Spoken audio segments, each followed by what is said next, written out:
Le Seigneur a recommandé le peuple d'Israël de corriger leurs voies et leurs actions parce qu'ils ont institué un culte perverti, développant une fausse croyance dans le temple de Dieu. Voici la parole qui fut adressée à Jérémie de la part de l'Éternel. Je lis pour vous. Place-toi à la porte de la maison de l'Éternel et là publie cette parole et dis, écoutez la parole de l'Éternel, vous tous, hommes de Juda, qui entrez par ces portes pour vous prosterner devant l'Éternel. Ainsi parle l'Éternel des armées, le Dieu d'Israël, réformez vos voies et vos œuvres, et je vous laisserai demeurer dans ce lieu.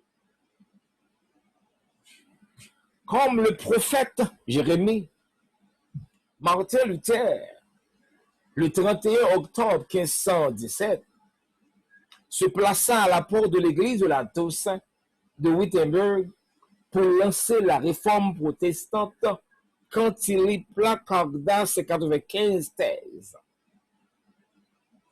Et comme Christ avait été indigné du commerce honteux des pharisiens dans la cour du temple, ces 95 thèses exprimaient l'indignation de Martin Luther contre le trafic honteux des indulgences. En fait, pour financer le dôme de l'église Saint-Pierre,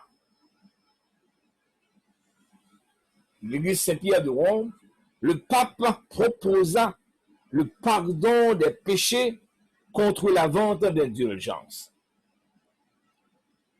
Ainsi, la réforme protestante exprima une volonté de retour aux sources du christianisme et un besoin de considérer la religion et la vie sociale d'une autre manière. Maintenant, je m'adresse à vous. Quand vous observez la situation actuelle de l'Église universelle, ne sentez-vous pas le besoin d'une réforme de nos congrégations? Si l'on est le cas, ce message est donc pour vous. Comme Jérémie, le prophète, je m'en vais me tenir ici, au seuil de votre conscience, pour vous dire, quand les membres de l'Église de Jésus-Christ viennent à mettre l'édifice du temple au centre de l'adoration en lieu et place de Christ, l'Église perd automatiquement son importance dans le monde. Je le répète, que les membres de l'Église de Jésus-Christ viennent à mettre l'édifice du temple au centre de leur adoration en lieu et place de Christ, l'Église perd automatiquement son importance dans le monde. Le fait que l'édifice du temple de l'Église est situé au centre même de l'adoration réservée à Dieu lui-même, l'Église universelle arrive à compromettre sa mission dans le monde.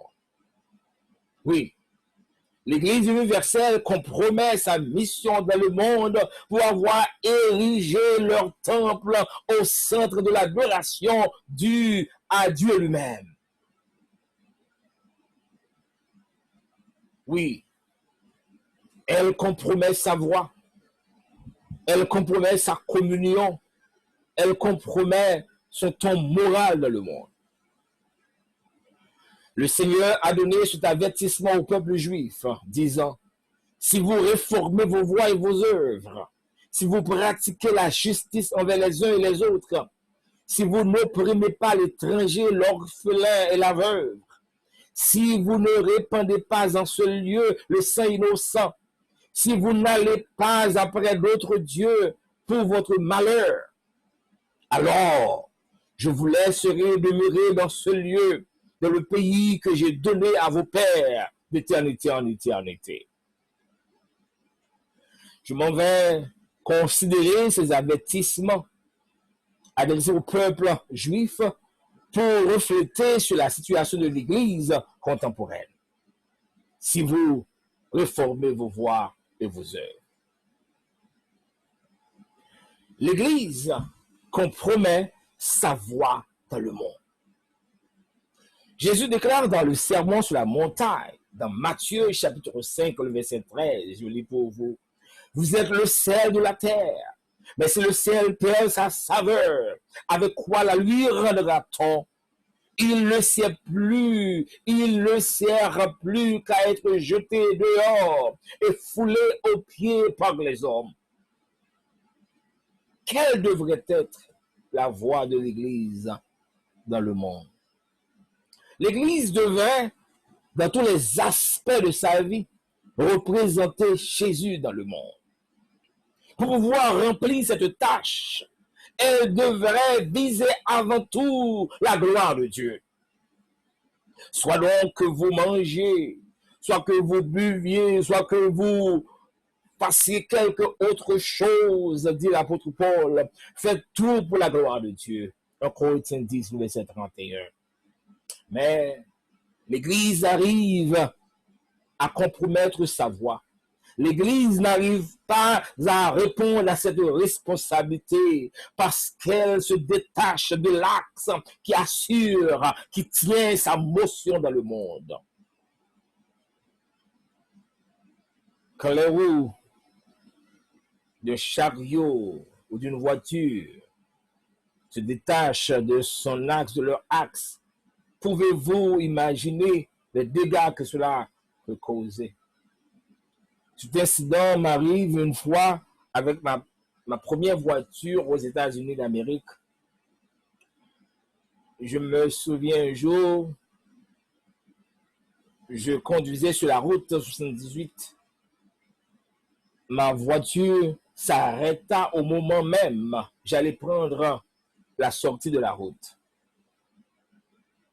Imaginons combien fatal cela aurait pu être si j'étais en pleine vitesse au milieu de la route. Mais Dieu, merci Seigneur, et Dieu m'avait épargné cela, que je puisse, que je sois ici aujourd'hui, que je puisse témoigner ce que Dieu avait fait pour moi ce jour-là.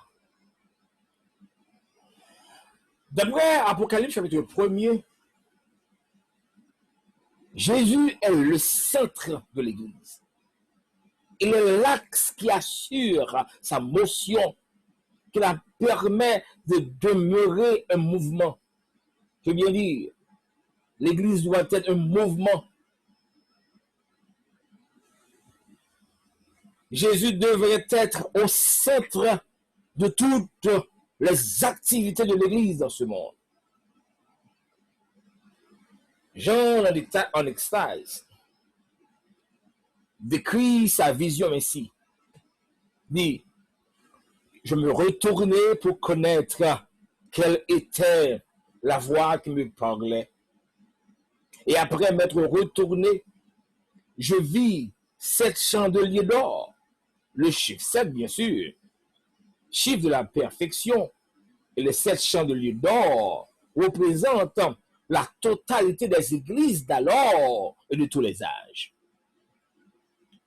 Et j'ajoute, au milieu des 7 chandeliers, quelqu'un qui ressemblait à un fils d'homme, vêtu d'une longue robe et ayant une ceinture d'or sur la poitrine, au milieu des chandeliers. Ce fils d'homme, au milieu des chandeliers d'or, est la même personne que le prophète Daniel avait vu dans ses visions nocturnes, d'après Daniel 7, le verset 13. Je vous invite à lire Daniel chapitre 7. C'est Christ au centre de l'Église. Et l'Église, comme les chandeliers d'or, porteurs de lumière, a pour responsabilité de faire briller la gloire de Christ dans le monde. L'Église peut certainement accomplir cette tâche dans le monde quand Christ y est réellement au centre pour faire briller sa lumière dans le monde. D'après Jean chapitre 1, le verset 9, et Jean 8, le verset 12, parce que Jésus est la lumière du monde. Il a dit ceci. Il a dit cela dans Jean 1, le verset 9. Il est la lumière du monde. Oui, Jésus déclare lui-même qu'il est la lumière du monde. Et quand l'Église répond à son mandat de refléter la gloire de Christ dans le monde, elle est devenue en ce sens la lumière du monde. C'est exactement ce que le Seigneur Jésus-Christ avait dit. Vous êtes la lumière du monde. Une ville située sur une montagne ne peut être cachée. Matthieu 5, verset 14. Les églises d'aujourd'hui entreprennent beaucoup d'activités dans le monde. Nous avons construit des orphelinats, des hôpitaux. Nous avons institué des organisations pouvant répondre à des besoins sociaux en cas d'intempérie. Cependant, nous ne sentons pas que nous avons fait autant, que nous avons créé autant d'impact dans la vie spirituelle du monde. C'est que chaque fois que ces choses deviennent notre finalité, nous entraînons le monde dans la plus grande confusion, sur le point de voir nos congrégations remplir de membres, des chrétiens de nom, ne connaissant pas le Christ. Ils ne connaissent pas Christ, ils n'ont pas vraiment une relation avec Christ. Oui, l'Église a perdu sa saveur. Christ ne cesse d'avertir son Église.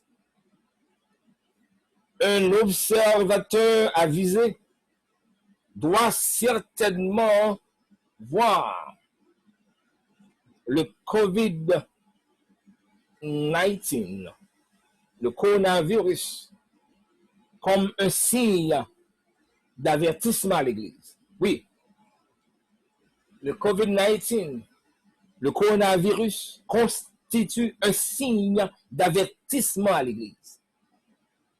Le Seigneur Dieu avertit le peuple d'Israël de s'arrêter, de se livrer à ses espérances trompeuses, disant, c'est ici le temple de l'Éternel, le temple de l'Éternel, le temple de l'Éternel. Il est certain que la sainte affirmation que ces bâtiments sont le temple du Seigneur n'est ni fausse ni trompeuse.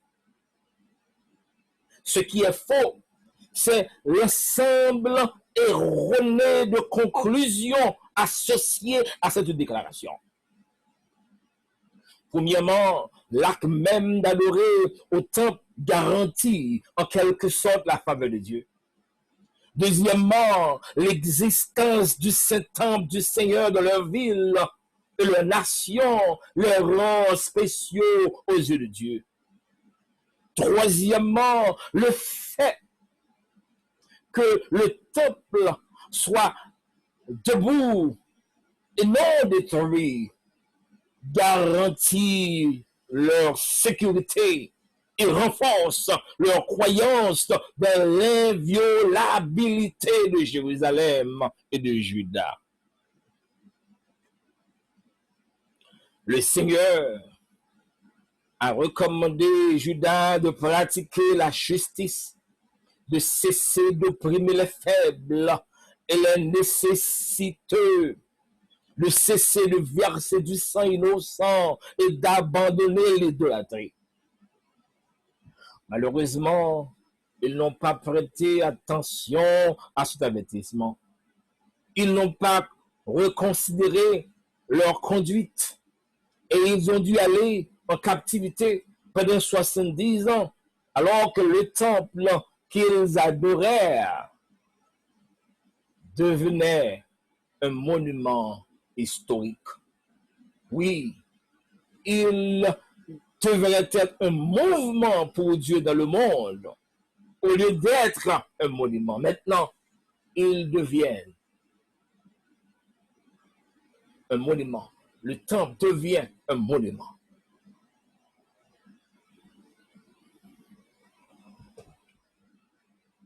De la même manière, le coronavirus constitue aujourd'hui un avertissement pour nos églises.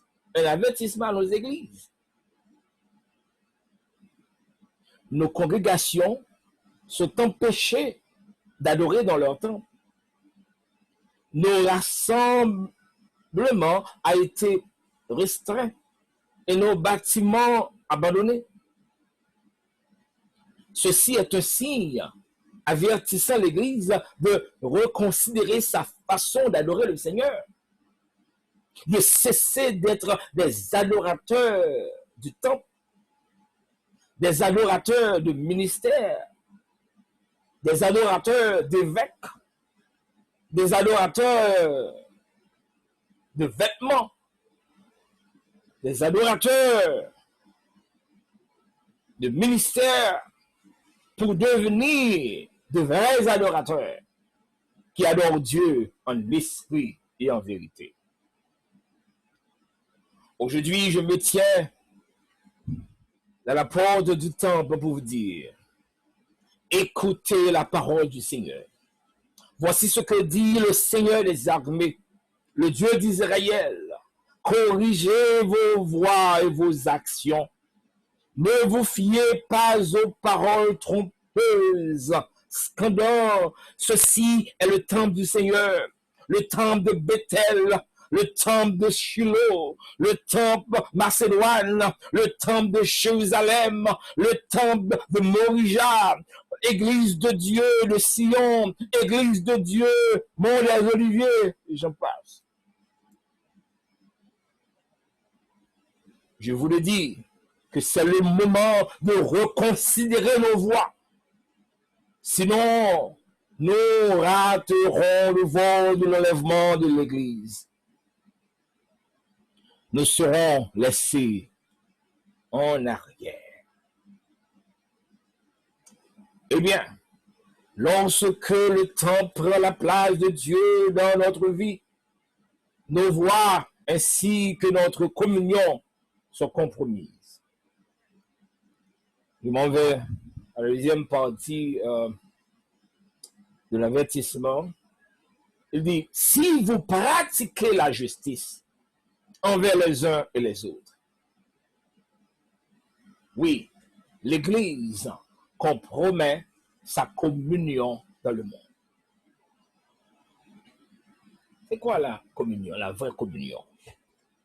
La communion est une association amicale avec des personnes qui partagent leurs intérêts. D'après Actes 4, le verset 32, la vraie communion est un mouvement entraînant la totalité de l'être. Luc déclare, dans Actes 4, le verset 32, la multitude de ceux qui avaient cru n'était qu'un cœur et qu'une âme. Nul ne disait que ses biens lui appartinssent en propre, mais tout était commun entre eux. Et il ajoute, les apôtres, écoutez ceci, les apôtres rendaient avec beaucoup de force de témoignage de la résurrection du Seigneur Jésus. Et une grande grâce reposait sur eux tous. Vous voyez, l'efficacité de notre commission d'évangélisation est logiquement liée à notre communion chrétienne dans le monde. Quand la communion de l'Église est réelle, la proclamation du message de l'Évangile est claire et efficace. Comme l'a dit le Seigneur dans Jean 13, verset 35, à ceux-ci tous connaîtront que vous êtes mes disciples, si vous avez de l'amour les uns pour les autres. Cependant, L'Église a perdu la saveur de son amour fraternel dans le monde. Il est clair que le coronavirus a rompu notre communion physique en créant des distances entre les frères et sœurs de l'Église. Mais en réalité, notre vraie communion a été perdue bien avant le coronavirus. Alors que nous étions dans le même bâtiment, assis à la même table, partageant le même repas. Oui, bien entendu, très tôt, l'Église commence à faire l'expérience d'une fausse communion avec les Corinthiens, bien sûr. Il y avait parmi eux de la jalousie, des divisions parmi eux, au point même quelqu'un d'entre eux, lorsqu'il a un différend avec un autre, ose-t-il plaider devant les injustes et non devant les saints. Corinthiens 6, verset 1er. La même chose que nous faisons aujourd'hui, la même chose arrive actuellement dans nos églises. Le peuple d'Israël agissait injustement les uns envers les autres. Ils oppriment le résident et l'étranger, l'orphelin et la veuve. Ils ont même sacrifié leurs propres enfants aux idoles. L'Éternel a résolu ainsi contre le peuple disant, c'est pourquoi voici, les jours viennent, dit l'Éternel, où l'on ne dira plus Tophet et la vallée de Ben-Hinnom, mais où l'on dira la vallée du carnage. Et l'on enterrera les morts à Tophet par défaut de place. Habakkuk a été fatigué de voir ces abominations à Jérusalem. Il déclare, jusqu'à quand, ô Éternel? J'ai crié et tu n'écoutes pas. J'ai crié vers toi à la violence et tu ne secours pas. Pourquoi me fais-tu voir l'injustice, l'iniquité et contemples-tu l'injustice? Pourquoi l'oppression et la violence sont-elles devant moi? Il y a des querelles et la discorde s'élève. Ainsi la loi n'a point de vie, la justice n'a point de force, car le méchant triomphe du juste et l'on rend des jugements iniques. Cependant, bien sûr, la perplexité envahit Habakkuk. Oui, la perplexité l'envahit quand Dieu l'a révélé de son instrument de jugement contre le peuple de Juda. Quand Dieu déclare qu'il va susciter les Chaldéens, peuple furibond et impétueux, qui traverse de vastes étendues de pays pour s'emparer des demeures qui ne sont pas à lui. De sa perplexité, Habakkuk déclare, ô Éternel, tu as établi ce peuple pour exercer tes jugements. Tes yeux sont trop purs pour voir le mal. Oui, comme Habakkuk.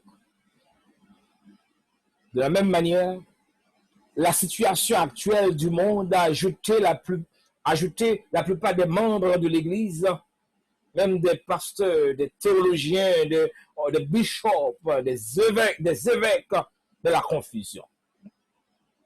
Certains d'entre eux arrivent même à se douter de la bonté de Dieu, d'autres de l'omnipotence de Dieu.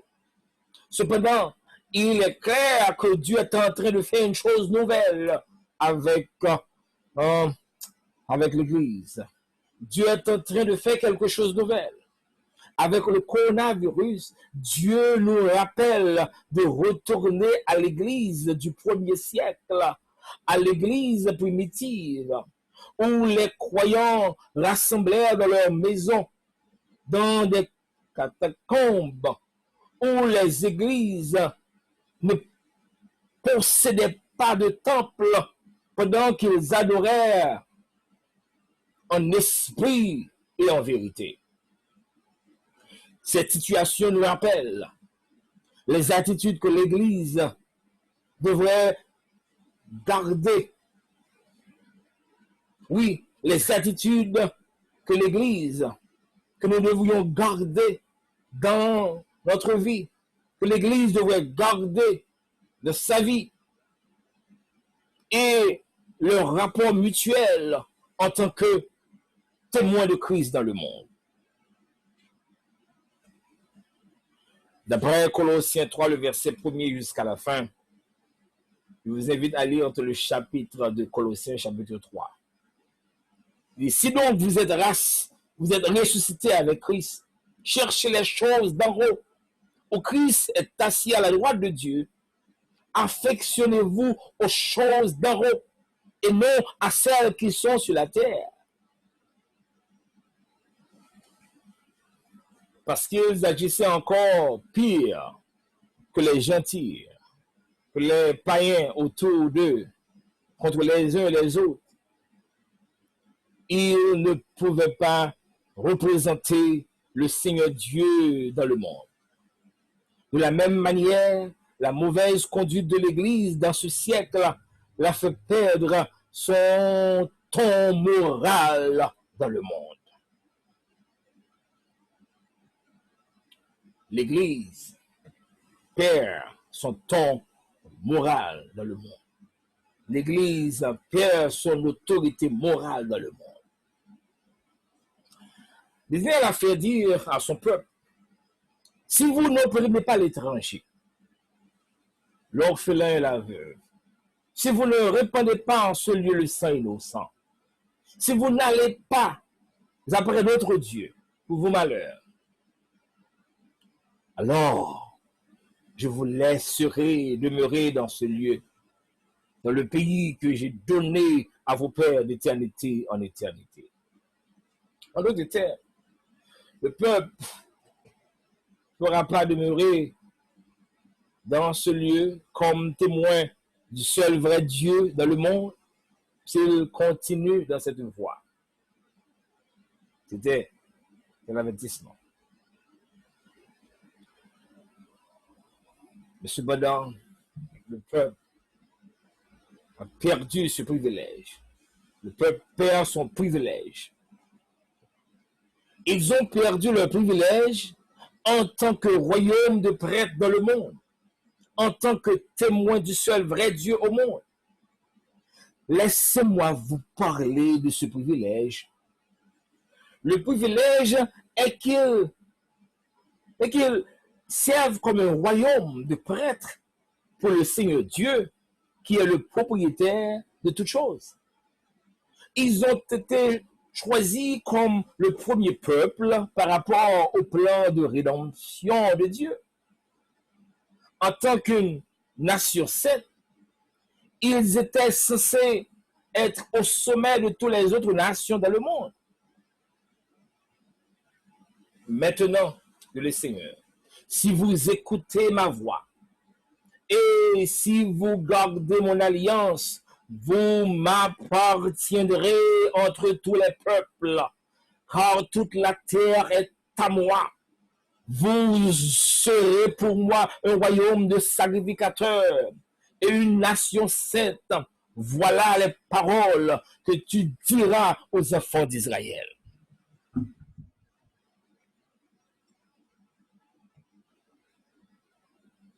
Oui, selon Exode chapitre 19, le verset 5 et 6. Mais quel est donc le privilège de l'Église? De la même manière, l'Église de Jésus-Christ est un royaume de prêtres dans le monde pour le Seigneur Dieu.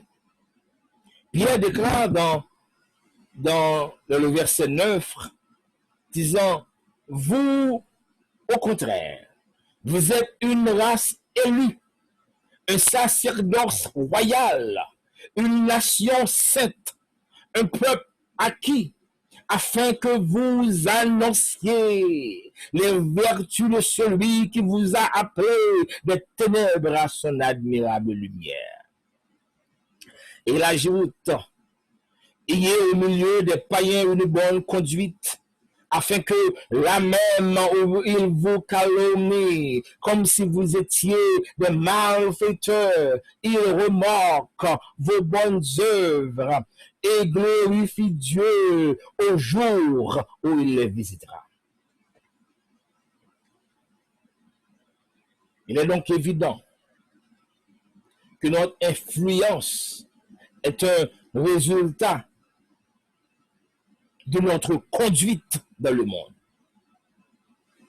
L'efficacité de notre mission de glorifier Dieu et d'évangéliser le monde dépend de notre façon de vivre en tant que chrétien dans le monde. Le Seigneur déclare, si votre justice, je le répète, il dit, car je vous le dis, si votre justice ne surpasse celle des scribes et des pharisiens, vous n'entrerez point dans le royaume des cieux. Car, je vous le dis, si votre justice ne surpasse celle des scribes et des pharisiens, vous n'entrerez point dans le royaume des cieux. Matthieu chapitre 5, le verset 20. Dans le reste du chapitre, le Seigneur Jésus présente une liste non exhaustive du standard de justice de ceux qui sont propres pour le royaume des cieux. Cette liste touche notre communion fraternelle, nos offrandes, réconciliation, problèmes d'immoralité sexuelle par la convoitise, l'infidélité dans le mariage, serment et tant d'autres. Si nous sommes sincères, nous devrions affirmer que la conduite de l'Église par rapport à ce standard de justice, si votre justice ne surpasse pas celle des scribes et des pharisiens, oui, la conduite de l'Église par rapport à ce standard de justice est très mauvaise et même pire que la conduite moyenne des pharisiens.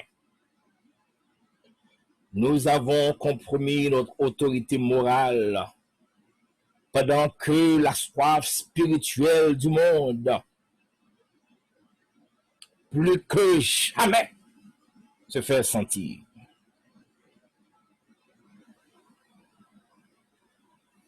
Pour en finir,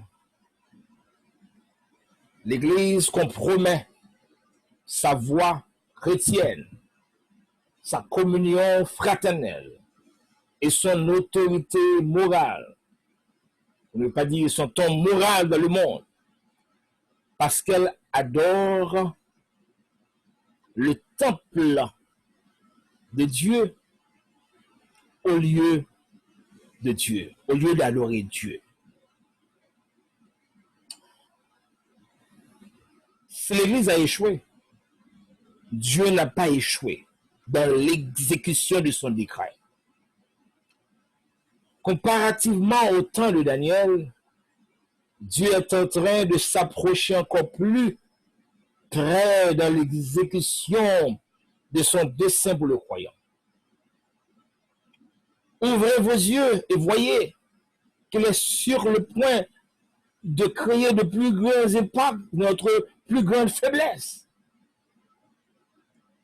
Pour le voir, nous devons faire comme Daniel, d'établir une relation personnelle avec Dieu dans la prière. Comme Esdras, nous avons besoin d'appliquer notre cœur à étudier la parole de Dieu et nous débarrasser des distractions autour de nous à travers les médias, de ne pas nous laisser ébranler par des rumeurs. Et comme Josué, nous devons nous mettre continuellement à la tâche, ayant le regard sur Jésus fixé, Jésus qui est le chef et le consommateur de la foi, qui a envie de la joie qui lui était réservée, a souffert la croix, méprisé l'ignominie et s'est assis à la droite du trône de Dieu. Oui, l'Église de Jésus-Christ, adorons Dieu. Amen, amen, amen. Seigneur, nous te remercions pour cette opportunité que tu nous accordes d'être ici ce soir pour t'adorer, pour te salmodier. Nous te disons merci de nous avoir utilisés pour prêcher ta parole.